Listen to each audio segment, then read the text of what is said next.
I'm Paul Burton. I currently work at Griffith University on the Gold Coast in Australia, and until 5 years ago I worked here in Bristol in the School for Policy Studies.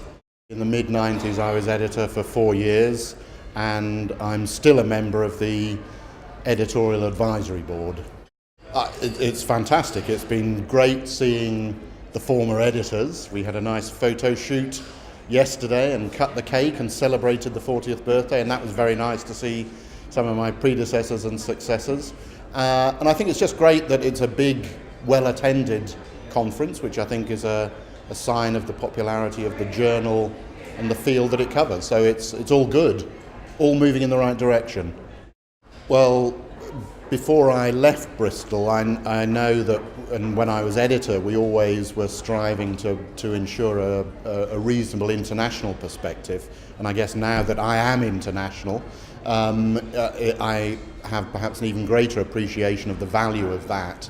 But I think the journal's doing well. It is succeeding in attracting good quality papers from around the world, and it can justify its claim to be a journal of international perspective. So again, that's good. It's achieved something that we set out to do some years ago now.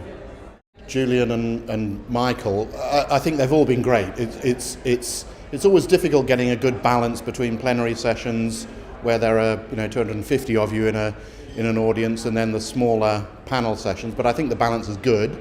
The plenaries have been good. I mean, Michael was a very thoughtful reflection on a long history of work in policy studies. Julian reflecting on his time in government, which is always interesting, and Rod Rhodes always does a great performance on the realities of British elite politics. So they've all been very good, and certainly the panel sessions that I've sat in on today and yesterday have been excellent as well. I mean, a good opportunity to hear interesting papers and to have a good discussion. As you know, we just had a very interesting discussion about local democracy and representation, and so that was excellent.